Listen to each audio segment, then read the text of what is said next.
Friends ఇవాళ వీడియోలో మనం ఒక సూపర్ ఇంపార్టెంట్ టాపిక్ గురించి డిస్కస్ చేద్దాం. యాక్చువల్లీ నేను యూట్యూబ్ స్టార్ట్ చేసిన దగ్గర నుంచి మొదలు పెడితే చాలా పెద్ద మిస్టేక్స్ చేశాను. సో ఆ మిస్టేక్స్ ఏంటి అనేది నేను నా అనుభవం ఆధారంగా మీకు చెప్తాను. సో మరి ఈ మిస్టేక్స్ మీరు చేయకపోతే మీ యూట్యూబ్ ఛానల్ అనేది సక్సెస్ అవ్వడానికి చాలా ఎక్కువ ఛాన్సెస్ ఉంటాయి. సో దీంతో పాటే కొన్ని బోనస్ టిప్స్ కూడా ఉంటాయి. అవి ఏంటి అనేది తెలుసుకోవడానికి వీడియో ఎండింగ్ వరకు చూడండి. సో ఇందులో నేను చేసిన మిస్టేక్ ప్లస్ కొత్తగా యూట్యూబ్లోకి ఎవరైతే వస్తారో వాళ్ళలో కూడా చాలామంది తెలియక చేసే ఒక పెద్ద మిస్టేక్ ఉంది. అదేంటి అంటే ర్యాండమ్గా కంటెంట్ని అప్లోడ్ చేయడం, ప్రాపర్ నిష్ని సెలెక్ట్ చేసుకోకపోవడం. ఒకసారి మీరు నేను ఛానల్ స్టార్ట్ చేసిన కొత్తలో నా పాత వీడియోస్ చూడండి. దానిలో మొబైల్ టిప్స్ అండ్ ట్రిక్స్ ఉంటాయి, ఎంఎస్ ఆఫీస్ ఉంటుంది, C++ జావాతో పాటు స్పోకెన్ హిందీ లాంటి క్లాసెస్ కూడా నేను దానిలో అప్లోడ్ చేశాను. సో దీనిలో కొన్ని జనరల్ టాపిక్స్ని కూడా నేను అప్లోడ్ చేశాను. సో దీని కారణంగా యూట్యూబ్ ఆల్గరిథం అనేది కన్ఫ్యూజ్ అయిపోతుంది. అసలు ఇతను యూట్యూబ్లో దేనికి సంబంధించిన వీడియోస్ అప్లోడ్ చేద్దాం అనుకుంటున్నాడు అనేది యూట్యూబ్కి అర్థం కాక మీ వ్యూస్ని ఆపేస్తుంది, మీ గ్రోత్ని ఆపేస్తుంది. సో మీలో కూడా చాలామంది అడుగుతూ ఉంటారు, అన్న నీకు 1.8 మిలియన్ సబ్స్క్రైబర్స్ ఉన్నారు, కాకపోతే వ్యూస్ మాత్రం తక్కువ వస్తాయి ఎందుకని చెప్పేసి అడుగుతూ ఉంటారు సార్. దానికి రీజన్ ఏంటి అంటే ఇదే. నేను యూట్యూబ్ స్టార్ట్ చేసిన కొత్తలో కోర్స్కి రిలేటెడ్ వీడియోస్ అనేవి ఎక్కువగా అప్లోడ్ చేసేవాడిని, C++, జావా, ఎంఎస్ ఆఫీస్ ఇటువంటివి. సో ఎవరైతే సి లాంగ్వేజ్ నేర్చుకోవాలి అని చెప్పేసి యూట్యూబ్లో సెర్చ్ చేసేవాళ్ళో వాళ్ళకి నా వీడియోస్ కనిపించేవి. వాళ్ళు సి లాంగ్వేజ్ నేర్చుకోవడానికి నా ఛానల్ని సబ్స్క్రైబ్ చేసుకునేవాళ్ళు. దాని తర్వాత నేను టాలీకి రిలేటెడ్ వీడియో అప్లోడ్ చేసేవాడిని. కాకపోతే సి లాంగ్వేజ్కి ఉన్న టాలీకి ఎటువంటి సంబంధం లేదు కాబట్టి టాలీ వీడియో సి లాంగ్వేజ్ కోసం ఎవరైతే సబ్స్క్రైబ్ చేసుకున్నారో వాళ్ళు చూసేవాళ్ళు కాదు. టాలీ వీడియో అప్లోడ్ చేసిన తర్వాత నేను అన్బాక్సింగ్కి related video, mobile tips and ట్రిక్స్కి రిలేటెడ్ వీడియో అప్లోడ్ చేసేవాడిని. సో మరి తను ఫస్ట్ సబ్స్క్రైబ్ చేసుకున్నదేమో సి లాంగ్వేజ్ చూడడానికి, టాలీ చూడడానికి వాళ్ళు సబ్స్క్రైబ్ చేసుకున్నారు. కాకపోతే ఇక్కడ నేను అప్లోడ్ చేసిన వీడియోనేమో mobile unboxing, mobile tips and ట్రిక్స్కి సంబంధించిన నోటిఫికేషన్ వస్తా తను చూస్తాడా, నేనైతే చూడను. సో వాళ్ళు కూడా చూసేవాళ్ళు కాదు, అందుకోసమే వ్యూస్ అనేవి ఎక్కువ వచ్చేవి కావు. మనం సెలెక్ట్ చేసుకునే నిచ్ అనేది మన గ్రోత్ని డిసైడ్ చేస్తుంది, కన్సిస్టెన్సీ అనేది మన సక్సెస్ని డిసైడ్ చేస్తుంది. అయితే నేను మీకు ఇచ్చే సజెషన్ ఏంటి అంటే, మనం యూట్యూబ్ ఛానల్ స్టార్ట్ చేస్తున్నాము అంటే మన నిచ్ ఏంటి అనేది మనకు తెలిసి ఉండాలి. ఇప్పుడు నా గురించి మాట్లాడినట్టయితే నేను ఇంతకుముందు చెప్పినట్టు నేను టెక్నాలజీకి రిలేటెడ్ వీడియోసే చేశాను. దానిలో ఎంఎస్ ఆఫీస్ వేరే కేటగిరీ, మొబైల్ అన్బాక్సింగ్ అనేది వేరే కేటగిరీ. సో వీటన్నిటిని మీకు చేస్తే ఆల్మోస్ట్ ఇవన్నీ టెక్నాలజీ రిలేటెడ్ కిందకే వస్తాయి కాబట్టి మన ఛానల్ అనేది గ్రో అయింది. కాకపోతే కొంతమంది ఒకరోజు కుకింగ్ వీడియోస్ చేస్తారు, ఒకరోజు వ్లాగింగ్ వీడియో అప్లోడ్ చేస్తారు, ఇంకొక రోజు టెక్ వీడియో అప్లోడ్ చేస్తారు, ఇంకో రోజు మోటివేషనల్ వీడియో అప్లోడ్ చేస్తూ ఉంటారు. సో ఇలా ప్లాన్ లేకుండా మీరు వీడియోస్ అప్లోడ్ చేశారనుకోండి, యూట్యూబ్లో మీకు సక్సెస్ రాదు. కాబట్టి చెప్పాల్సుకునేది ఏంటి అంటే, మీకు దేనిలో అయితే ఎక్కువగా నాలెడ్జ్ ఉందో, దేనిలో అయితే మీకు ఎక్కువ ప్రావీణ్యం ఉందో ఆ ఒక్క టాపిక్ని సెలెక్ట్ చేసుకొని దానిపైన మాత్రమే వీడియోస్ అప్లోడ్ చేయండి. సో మరి ఆ నిచ్ అనేది నాకు పర్ఫెక్టా కాదా అనేది ఎలా తెలుస్తుంది అంటే సింపుల్. మీరు ఏ టాపిక్ అయితే తీసుకుంటున్నారో దాని మీద మీరు కంటిన్యూస్గా 100 వీడియోలు చేయగలుగుతారా? 100 వీడియోలకు సంబంధించిన కంటెంట్ మీ దగ్గర ఉంటే ఆ సబ్జెక్ట్ అనేది మీకు ఇష్టం ఉన్నట్టు, ఆ సబ్జెక్ట్ మీద మీకు ప్యాషన్ ఉన్నట్టు. సో అటువంటి టాపిక్ మీద మీరు వీడియోస్ చేస్తే మీకు మంచి వ్యూస్ వస్తాయి. ఎందుకంటే ఆ టాపిక్ మీద మీకు కమాండింగ్ ఉంటుంది, మీకు గ్రిప్ ఉంటుంది. సబ్స్క్రైబర్ చాలా ఇంటెలిజెంట్. వీడియోస్లో మనం మాట్లాడే మాటలను బట్టి ఆ సబ్జెక్ట్ మీద మనకు నాలెడ్జ్ ఉందా లేదా అనేది వాళ్ళు ఈజీగా గెస్ చేస్తారు. మనం వాళ్ళకు వాల్యూ ఇస్తున్నామా లేదా అనేది ఈజీగా క్యాచ్ చేసేసి మనల్ని సబ్స్క్రైబ్ చేయాలా, ఆ వీడియోని చూడాలా, ఆ వీడియోని లైక్ చేయాలా, షేర్ చేయాలా అనేది డిసైడ్ చేసేస్తారు. అలా అని చెప్పేసి మీకు ఒక సబ్జెక్ట్ మీద కమాండ్ ఉంది కదా అని చెప్పేసి 100,000 వీడియోస్ అప్లోడ్ చేసుకుంటూ వెళ్ళిపోయారనుకోండి, అటువంటిప్పుడు కూడా ఛానల్ అనేది గ్రో అవ్వదు. ఇక్కడ మనకు కావాల్సింది ఏంటి అంటే, మన కమాండ్ ఉండడంతో పాటు మీరు చూస్ చేసుకున్న నిచ్ లేదా ఆ టాపిక్ అనేది ట్రెండ్లో ఉందా లేదా, జనాలు దాన్ని చూడడానికి ఇష్టపడతారా లేదా అనేది కూడా మనము గ్రహించాల్సి ఉంటుంది. మీకు ఈజీగా అర్థం కావడానికి మన ఛానల్ గురించి ఒక ఎగ్జాంపుల్ చెప్తాను చూడండి. మీరు నా పాత వీడియోస్ చూస్తే ఇంతకుముందు నేను చెప్పినట్టు C++, టాలీ ఇటువంటి వీడియోస్ అప్లోడ్ చేసేవారు. 2017 తర్వాత ఏమైంది, జనాలలోకి మొబైల్ ఫోన్స్ అనేవి ఎక్కువ వచ్చేసాయి. ఇంటర్నెట్ అనేది అందరికీ చౌకగా రావడం స్టార్ట్ అయిపోయింది. సో అటువంటిప్పుడు జనాల ఇంట్రెస్ట్ అనేది కోర్సెస్ నేర్చుకోవడం నుంచి మొబైల్ వైపుకు షిఫ్ట్ అయిపోయింది. సో అలా నేను ట్రెండ్ అర్థం చేసుకోకుండా అప్పటికి కూడా అవే కోర్సులు చెప్పుకుంటూ ఉంటే ఛానల్ అనేది గ్రో అయ్యేది కాదు. ఇప్పుడు మళ్ళీ చాలామంది ఏఐకి రిలేటెడ్ కంటెంట్ చూడడానికి ఇష్టపడుతున్నారు. ఏఐని యూస్ చేసి వీడియోస్ ఎట్లా చేయాలి, సో ఇప్పుడు ఇది పాపులర్ కాబట్టి దీనిపైన వీడియోస్ చేస్తే మంచి వ్యూస్ వస్తాయి అన్నట్టు. సో ఇప్పుడు నేను చెప్పేది టెక్నాలజీ ఫీల్డ్ గురించి. సో ఇప్పుడు మనం నిచ్ తీసుకున్నా సరే దానిలో మళ్ళీ సబ్ నిచెస్ ఉంటాయి, అంటే సబ్ టాపిక్స్ చేసుకోవచ్చు. ఇప్పుడు టెక్ ఛానలే, కాకపోతే దీనిలో మీరు సపరేట్గా ఓన్లీ మొబైల్స్ గురించే చెప్పడానికి ఒక ఛానల్ స్టార్ట్ చేసుకోవచ్చు, లేదా టీవీస్ గురించి చెప్పడానికి మాత్రమే స్టార్ట్ చేయొచ్చు. మళ్ళీ టీవీస్లలో అండర్ 50,000 బడ్జెట్లో, 20,000 బడ్జెట్లో మాత్రమే చెప్పగలిగే టాపిక్స్ని సెలెక్ట్ చేసుకోవచ్చు. ఇలా ప్రతి దాంట్లో కూడా మనకు సబ్ నిచెస్ ఉంటాయి. సో వాటిని సెలెక్ట్ చేసుకుంటే గ్రోత్ అనేది ఇంకా బాగుంటుంది. సెకండ్ మిస్టేక్, ఛానల్ ఐడెంటిటీని క్రియేట్ చేయకపోవడం. నేను యూట్యూబ్ ఛానల్ కొత్తగా స్టార్ట్ చేసినప్పుడు ఛానల్కి ఏం పేరు పెట్టాలో తెలియక హఫీజ్ టైమ్ అని పెట్టుకున్నాను. నాకు అప్పుడు ఒక టైం కంప్యూటర్స్ అని చెప్పేసి కంప్యూటర్ ఇన్స్టిట్యూట్ ఉండేది. నా పేరు ప్లేస్ ఆ ఇన్స్టిట్యూషన్ పేరు కలిపి ఈ ఛానల్కి ఆ నేమ్ పెట్టడం జరిగింది. దాని తర్వాత తెలుగు టెక్ ట్యూట్స్ అని చెప్పేసి మార్చాను అనుకోండి. తెలుసుకున్న తర్వాత ఇప్పుడు మీరు మన ఛానల్ లోగో చూసినా సరే హెచ్టీ అని ఉంటుంది. చాలా మంది హఫీజ్ టెక్ అని అనుకుంటూ ఉంటారు. కాకపోతే ఇక్కడ హఫీజ్ టైమ్ అని అర్థం. నా ఇన్స్టిట్యూషన్ పేరు మీద అప్పుడు అది అట్లా తయారు చేశాను నేను. మొత్తానికి మీరు ఛానల్ స్టార్ట్ చేసిన కొత్తలో మీ ఛానల్కి ఒక నేమ్ని డిసైడ్ చేసుకోండి.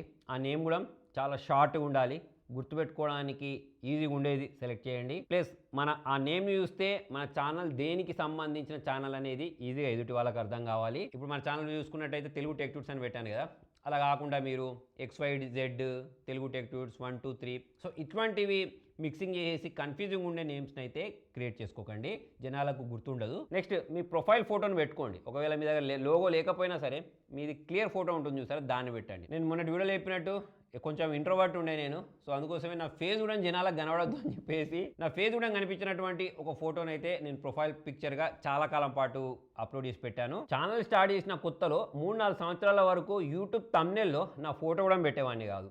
సో అట్లా ఉండేది. కాకపోతే ఈ మిస్టేక్స్ అనేవన్నీ మీరు చేయకండి. ఛానల్కి బ్యానర్ డిజైన్ చేశాను కానీ అది కూడా అంత క్లారిటీ ఉండేది కాదు. కాకపోతే మీరు కొత్తగా ఛానల్ స్టార్ట్ చేశారు అంటే మీకు సంబంధించిన లోగో, బ్యానర్, అబౌట్ సెక్షన్ ఇవన్నీ చాలా క్లియర్గా ఉండాలి. నెక్స్ట్ ఏం చేసిన మిస్టేక్ ఏంటి అంటే ఎటువంటి ప్లానింగ్ లేకుండా ఫస్ట్ 10 వీడియోస్ని అప్లోడ్ చేయడం. మీరు అలా చేయకండి. మీరు వీడియోస్ అప్లోడ్ చేస్తున్నారు అంటే ఫస్ట్ 10 వీడియోస్కి సంబంధించిన ప్రాపర్ ప్లానింగ్ అనేది మీకు ఉండాలి. ఫస్ట్ 3 వీడియోస్ అనేవి ఎడ్యుకేషనల్ లేదా జనాలకు వాల్యూ ఇచ్చే వీడియోస్ అనేవి అప్లోడ్ చేయండి. జనాలకు చాలా డౌట్స్ వస్తుంటాయి సరే, వాటికి ఆన్సర్ వచ్చే విధంగా కామన్ ఆన్సర్స్ ఇవ్వండి. తర్వాత 2 వీడియోస్ అనేవి ఒక ప్రోడక్ట్ని ఇంకొక ప్రోడక్ట్ తోటి కంపేర్ చేసుకుంటూ వీడియోస్ చేయండి. తర్వాత 2 వీడియోస్ అనేవి ట్రెండింగ్ టాపిక్స్ మీద లేదా సీజనల్ టాపిక్స్ మీద వీడియోస్ చేయండి. నేను ఇంతకుముందు చెప్పినట్టు నేను ఇలా చేయకుండా ఇష్టం వచ్చినట్టు ఏ టాపిక్ నా మైండ్లోకి వస్తే ఆ వీడియోస్ అనేవి అప్లోడ్ చేసుకుంటూ వెళ్ళిపోయాను. మీరు చూస్తే ఇప్పటికి కూడా అట్లానే ఉంటాయి అవి. నెక్స్ట్ ఏం చేసిన మిస్టేక్ స్క్రిప్ట్ లేకుండా వీడియోస్ని రికార్డ్ చేయడం. యాక్చువల్లీ ఆ టైంలో స్క్రిప్ట్ అంటే ఏంటి, హుక్ అంటే ఏంటి, ఇంట్రడక్షన్ ఎట్లా ఇవ్వాలి, కాల్ టు యాక్షన్ ఎలా ఉండాలి, ఇవన్నీ తెలియకుండా వీడియోస్ని రికార్డ్ చేసేవాడిని. సో మనకు ప్రాపర్ స్క్రిప్ట్ లేదనుకోండి, ఒక డైరెక్షన్ లేకుండా ఎటు పడితే అటు వెళ్ళిపోతూ ఉంటుంది. దీని కారణంగా సబ్స్క్రైబర్స్ ఇంట్రెస్ట్ పోద్ది, వాచ్ టైం అనేది కూడా తగ్గిపోద్ది. కాబట్టి పక్కా ఒక స్క్రిప్ట్ రాసుకున్న తర్వాత మాత్రమే వీడియో చేయండి. మీకు స్క్రిప్ట్ రాయడం రాకపోతే ఒకప్పుడు కష్టం, కానీ ఇప్పుడు మీరు ChatGPTని అడిగినా, క్లౌడ్ AIని అడిగినా, జెమినైని అడిగినా, గ్రాక్ని అడిగినా సరే మీకు స్క్రిప్ట్లు రాసిస్తాయి. నెక్స్ట్ మిస్టేక్ నేను చేసింది ప్రాపర్ గేర్ వాడకపోవడం. అంటే నాకు ఎటువంటి లైటింగ్ వాడాలి, ఏ మైక్ వాడాలి, ఏ కెమెరా వాడాలి, ఇటువంటి నాలెడ్జ్ లేని కారణంగా వీడియోని మొబైల్తో రికార్డ్ చేసేవాడిని. మీరు కూడా మొబైల్తో రికార్డ్ చేయొచ్చు, ఇప్పుడు ఇంకా చాలా క్లారిటీతో వస్తుంది. నేను అప్పుడు రికార్డ్ చేసిన దాంతో కంపేర్ చేసినప్పుడు. కాకపోతే మొబైల్ అనేది దూరంగా ఉన్న కారణంగా వాయిస్ అనేది ప్రాపర్గా రికార్డ్ అయ్యేది కాదు. కాబట్టి మీరు ఒక వీడియో రికార్డ్ చేస్తున్నారు అంటే ఏం బాగున్నా బాగాలేకపోయినా మీ వాయిస్ అనేది జనాలకు స్పష్టంగా అర్థమయ్యే విధంగా ఉండాలి. అంటే మీరు ఒక మంచి మైక్ని అయితే కొనుక్కోవాల్సి ఉంటుంది. మరి ఇప్పటికి కూడా మీకు ఏ మైక్ వాడాలి, ఏ లైటింగ్ పెట్టుకోవాలి, ఎటువంటి ల్యాప్టాప్ వాడాలి, ఎడిటింగ్ కోసం ఏది పనిచేస్తుంది, కాస్ట్లీ మైక్ ఏంటి, ఎటువంటి కెమెరా వాడాలి, ఇవన్నీ డీటెయిల్స్ కావాలి అని అంటే వీటన్నిటిని నేను ఇక్కడ ట్యాగ్ చేసి పెడుతున్నాను. లేదా మన టీటీటీ లూట్స్ టెలిగ్రామ్ ఛానల్లో కూడా వీటన్నిటి సంబంధించిన లింక్స్ అనేవి అక్కడ పోస్ట్ చేస్తాను. సో మీరు డైరెక్ట్ అక్కడ నుంచి అయితే వీటన్నిటి సంబంధించిన లిస్టులు చూడొచ్చు. ఈ టేబుల్ దగ్గర నుంచి మొదలు పెడితే బ్యాక్గ్రౌండ్, లైటింగ్, వీటన్నిటి సంబంధించిన సెటప్ ఇంకా చాలా ఉంటుంది.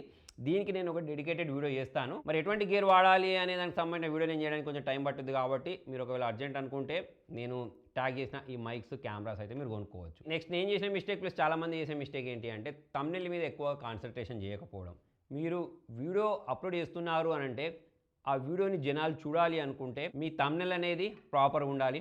నేను ఇంతకుముందు చెప్పినట్టు పాత వీడియోలో అసలు నేను థంబ్నెయిల్ కూడా పెట్టేవాని కాదు, కాబట్టి వ్యూస్ వచ్చేవి కాదు. థంబ్నెయిల్ ఎలా క్రియేట్ చేయాలి అని చెప్పేసి మీరు ChatGPTని అడిగినా, వేరే AI టూల్ని అడిగినా సరే మీకు మంచి సజెషన్స్ అనేవి ఇప్పుడు వస్తాయి. కాబట్టి ఏ కలర్ వాడాలి, ఎటువంటి బ్యాక్గ్రౌండ్ యూజ్ చేయాలి, అవన్నిటికి సంబంధించిన సజెషన్ వస్తుంది. దాన్ని యూజ్ చేసి మీరు చేయొచ్చు. మరి దీనికోసం ఫోటోషాప్లో ఎట్లా చేయాలి, ఎటువంటి యాప్స్ వాడాలి, సో ఇవి వేరే టాపిక్. దాని గురించి నేను ఫ్యూచర్లో వీడియో చేస్తాను. కాకపోతే చెప్పదలుచుకున్న దాని ఉద్దేశం ఏంటి అంటే మీరు వీడియో అప్లోడ్ చేస్తున్నారు అంటే పక్కా దానికి థంబ్నెయిల్ని అయితే ప్లాన్ చేయండి. నెక్స్ట్ మిస్టేక్ ప్రాపర్ టైటిల్ పెట్టకపోవడం, డిస్క్రిప్షన్ రాయకపోవడం, టైం స్టాంప్ ఇవ్వకపోవడం.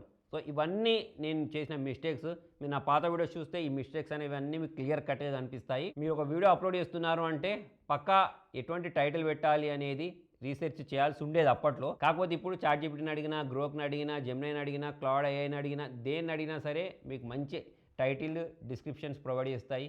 టైం స్టాంప్స్ని కూడా ప్రొవైడ్ చేసే వెబ్సైట్స్ ఉన్నాయి, ఏ టూల్స్ ఉన్నాయి. సో వాటిని యూస్ చేసి మీరు ఇప్పుడు చాలా ఈజీగా అయితే వీటిని యాడ్ చేసేయచ్చు. నెక్స్ట్ నేను చేసిన మిస్టేక్, వీడియోని ఎడిట్ చేయకుండా అప్లోడ్ చేసేవాడిని. వీడియో ఎడిట్ చేయకుండా అప్లోడ్ చేస్తే ఏమవుద్ది అంటే మధ్యలో మనం కొన్ని వర్డ్స్ అనేవి అని మాట్లాడడము, లేకపోతే వేరే వేరే వర్డ్స్ మాట్లాడము. సో దీని కారణంగా మన వీడియో అనేది జనాలకు ఫాస్ట్గా మూవ్ అయినట్టు అనిపించదు. కాబట్టి ఆ మధ్యలో ఉన్న గ్యాప్స్ని కట్ చేయడం, అన్నెసరీ వర్డ్స్ని కట్ చేయడం లాంటివి చేయాలి అంటే మనకు ఎడిటింగ్ అనేది పక్క రావాల్సి ఉంటుంది. మీరు వీడియోని ఎడిట్ చేయాల్సి ఉంటుంది. మీరు ప్రో లెవెల్ ఎడిటింగ్ నేర్చుకున్నారు అంటే మీ సబ్జెక్ట్ అంతా బాగాలేకపోయినా సరే మీరు ఓన్లీ ఎడిటింగ్ తోటే వీడియోకి ఎక్కువ వ్యూస్ వచ్చే విధంగా కూడా చేసుకోవచ్చు. కాబట్టి ఎడిటింగ్ అనేది చాలా ఇంపార్టెంట్. నేను ఆ మిస్టేక్స్ అనేవి బిగినింగ్ డేస్లో చాలా చేశాను. సో మీరు ఆ మిస్టేక్స్ని రిపీట్ చేయకండి. నెక్స్ట్ నేను చేసే మిస్టేక్, స్టోరీ టెల్లింగ్ లేకుండా ఓన్లీ ఇన్ఫర్మేషన్ని షేర్ చేయడం. సో ఇలా చేసినా సరే వ్యూస్ అనేవి డ్రాప్ అయిపోతాయి. స్టోరీ టెల్లింగ్ ఎలా చేయాలి, ఏదైనా టాపిక్ గురించి అనేది నేను ఇంతకుముందు చెప్పినట్టు చాలా ఏ టూల్స్ అనేవి మనకి చెప్తాయి. కాబట్టి మీరు చేయబోయే వీడియో అనేది ఒక స్టోరీ టెల్లింగ్ ఫార్మాట్లో చేస్తే మీకు చాలా మంచి వ్యూస్ వస్తాయి. నెక్స్ట్ మిస్టేక్ కొత్త క్రియేటర్స్ చేసేది ఏంటి అంటే బిగ్ క్రియేటర్స్ని సేమ్ టు సేమ్ కాపీ చేయడం. అంటే ఇప్పుడు నా ఛానల్ లాగానే సేమ్ లోగో పెట్టుకోవడం, నేను ఎలాగైతే చెప్తున్నానో అలా చెప్పడం, నేను ఎలాంటి టాపిక్స్ అయితే తీసుకుంటానో అటువంటి టాపిక్స్ తీసుకోవడం, అటువంటి తమ్నెయిల్. సో ఇటువంటివి చేస్తే మీకంటూ ఒక ఐడెంటిటీ అనేది క్రియేట్ అవ్వదు. Same topic, same title, same thumbnail, same expressions ఇటువంటివి చేస్తే యూట్యూబ్ ఆల్గరిథం అనేది వీటిని క్యాచ్ చేస్తుంది, గ్రోత్ అనేది ఆగిపోద్ది. సబ్స్క్రైబర్స్ ఆల్రెడీ పాత క్రియేటర్స్ దగ్గర, ఎక్కువ సబ్స్క్రైబర్స్ ఉన్న వాళ్ళ దగ్గర చూసుంటారు కాబట్టి మీరు దాన్నే రిపీట్ చేశారనుకోండి, మీ దగ్గర ఎందుకు చూస్తారు వాళ్ళు. కాకపోతే మీరు సేమ్ టాపిక్ని మీ స్టైల్లో చెప్పారనుకోండి, అటువంటిప్పుడు జనాలు చూడడానికి ఇష్టపడతారు. కాబట్టి మీ ఫ్లేవర్ని దానిలో యాడ్ చేయండి. మనం చేసే ప్రతి ఒక్క వీడియోలో ఏదో ఒక ఇంప్రూవ్మెంట్ ఉండే విధంగా చూస్తే యూట్యూబ్ ఆల్గరిథం పుష్ చేయడంతో పాటు సబ్స్క్రైబర్స్ కూడా అది అట్రాక్టివ్గా అనిపిస్తుంది. అంటే మీరు నిన్న ఏ స్టైల్లో అయితే వీడియో చేశారో సేమ్ టు సేమ్ దాన్ని అలానే ఇంప్రూవ్మెంట్ లేకుండా, ఎడిటింగ్లో ఇంప్రూవ్మెంట్ లేకుండా, మీరు మాట్లాడే వాయిస్ మాడ్యులేషన్లో ఇంప్రూవ్మెంట్ లేకుండా, లైటింగ్లో, స్టూడియోలో ఇట్లా ఇంప్రూవ్మెంట్ లేకుండా అలానే మెయింటైన్ చేసుకుంటూ వెళ్తే మాత్రం కష్టం. ప్రతి వీడియోకి మిమ్మల్ని మీరు ఇంప్రూవ్ చేసుకుంటూ వెళ్ళండి, పక్కా మీకు సక్సెస్ అనేది వస్తుంది. వీడియో స్టార్టింగ్లో మీకు బోనస్ టిప్స్ చెప్తానని చెప్పాను కదా. సో దానిలో ఫస్ట్ది ఏంటి అంటే చాలామంది అన్న సబ్స్క్రైబర్స్ కొనుక్కోవచ్చా, వ్యూస్ని కొనుక్కోవచ్చా అని చెప్పేసి నన్ను అడుగుతున్నారు. నేను యూట్యూబ్ ఛానల్ స్టార్ట్ చేసిన దగ్గర నుంచి ఎప్పుడు కూడా దీని గురించి ఆలోచించలేదు.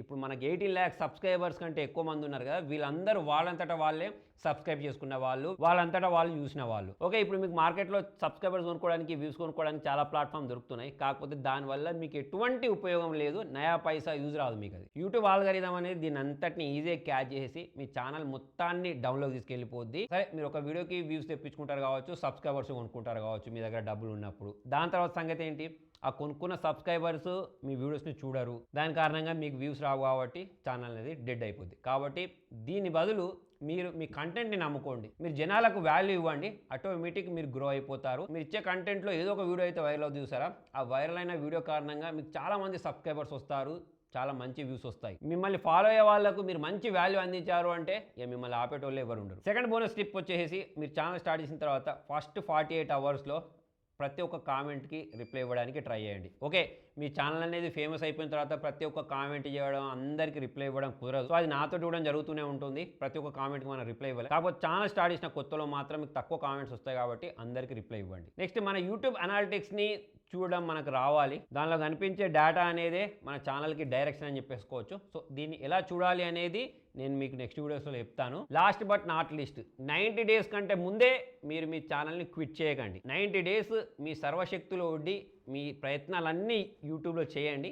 ఒకవేళ అప్పటికి కూడా ఛానల్ అనేది సక్సెస్ కాకపోతే అప్పుడు మీరు మీ ఛానల్ని క్విట్ చేసేయండి తప్పిస్తే, దానికంటే ముందే ఒక 1 నెల రోజులు ట్రై చేసిన తర్వాత, 2 నెలలు ట్రై చేసిన తర్వాత గ్రోత్ రాకపోతే ఆపేశారనుకోండి, దానికంటే మంచిది మీరు ఛానల్ స్టార్ట్ చేయకపోవడమే బెస్ట్. సో మొత్తానికి యూట్యూబ్ జర్నీ అనేది ఈజీ కాదు, అలా అని చెప్పేసి ఇంపాసిబుల్ కూడా కాదు. మీరు ఒక ప్రాపర్ రోడ్ మ్యాప్ని తయారు చేసుకొని 90 days పాటు దీన్ని ఫాలో అయ్యారనుకోండి, మీకు సక్సెస్ అనేది గ్యారంటీగా వస్తుంది. నేను ఇంతకుముందు కూడా మీకు చెప్పాను, ఫస్ట్ 10 వీడియోస్ అనేవి మనం నేర్చుకోవడానికి యూజ్ అవుతాయి. నెక్స్ట్ 10 వీడియోస్ అనేవి మనని మనం ఇంప్రూవ్ చేసుకుంటాం. తర్వాత 10 వీడియోస్ అనేది మనని గ్రో చేసుకుంటూ వెళ్తాయి. సో మరి ఫస్ట్ వీడియోస్లోనే మనకు సక్సెస్ రాలేదని చెప్పేసి డిసప్పాయింట్ అవ్వకుండా కన్సిస్టెన్సీగా వీడియోస్ అప్లోడ్ చేయండి. మీరు ఒకవేళ యూట్యూబ్ పట్ల సీరియస్ అనుకుంటే మీకు మంచి గ్రోత్ అయితే ఉంటుంది. ఫ్రెండ్స్, యాక్చువల్లీ మీరు నా గొంతులో తేడా గమనించి ఉండొచ్చు. యాక్చువల్లీ నాకు ఫీవర్ ఉంది, కోల్డ్ ఉంది. సో అయినా కూడా నేను వీడియో చేస్తున్నాను. దానికి రీజన్ ఏంటి అంటే ఎవ్రీ సాటర్డే నేను మీకు ఒక వీడియో అప్లోడ్ చేస్తానని చెప్పాను కాబట్టి, సో మరి నేను మీ ట్రస్ట్ని బ్రేక్ చేయొద్దు అని చెప్పేసి ఈ వీడియో అయితే నేను చేస్తున్నాను. సో మరి నా ఈ శ్రమను గుర్తించి మీరు కూడా ఈ వీడియోని సాధ్యమైనంత వరకు మీ ఫ్రెండ్స్ తోటి, ఫ్యామిలీ మెంబర్స్ తోటి షేర్ చేయండి. దీనికంటే ప్రీవియస్గా 3 వీడియోస్ నేను చేశాను. దానికి సంబంధించిన లింక్స్ కూడా నేను కింద డిస్క్రిప్షన్లో ప్లస్ కామెంట్లో ఇస్తాను. దాన్ని అయితే మీరు చూడొచ్చు. Thank you.